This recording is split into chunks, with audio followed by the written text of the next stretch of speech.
বিদ্যুতে মেসেজ আসছে কিন্তু ভিতরে টাকা ঢুকে নাই, যার কারণে আমার বিদ্যুতের লাইন চালু হয়নি। ময়মনসিংহ নগরের ডিবি রোড এলাকায় পরিবারের 4 সদস্য নিয়ে বাস করেন হালিমা আক্তার। তার অভিযোগ, বিদ্যুতের ব্যবহার আগের মতো থাকলেও প্রিপেড মিটার বসানোর পর থেকে আগের তুলনায় বিদ্যুৎ খরচ বাবদ তাকে গুনতে হচ্ছে দ্বিগুণেরও বেশি টাকা। কিছুদিন আগেই বিদ্যুৎ ব্যবহার না করেও 2 দিনে তার মিটার থেকে গায়েব হয়ে যায় 600 টাকা। মাসে বিল আসতো মনে করেন 2 ইউনিট মিলাই 4,000 টাকা, এখন আসে গত মাসে আমি বললাম না 8,500 টাকা আমার রিচার্জ করতে হয়েছে।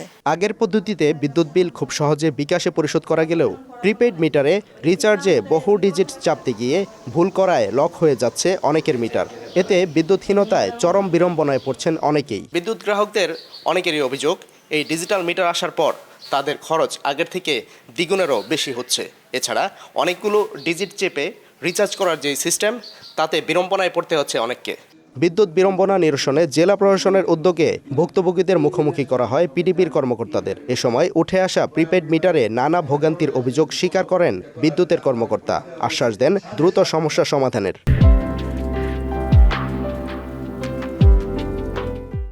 একটা বাটনের যদি আমি একটা ডিজিট ভুল করি, সেক্ষেত্রে আবার পুনরায় রিসাইক্লিং করা লাগে কিংবা অমুকখানে তমুকখানে দৌড়াদৌড়ি করা লাগে। এটা একটা বিড়ম্বনা। আমরা যাতে বিকাশ অথবা যেভাবে করে টাকাটা সরাসরি মিটারে চলে যায়, এটার জন্য আমাদের কাজ সে চিন্তা ভাবনা চলছে এবং আশা করি এটা দ্রুত আমরা স্মার্টে চলে যাব।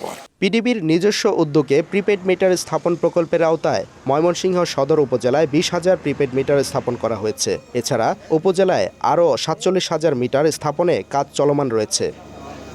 সাদিকুর রহমান, সময় সংবাদ, ময়মনসিংহ।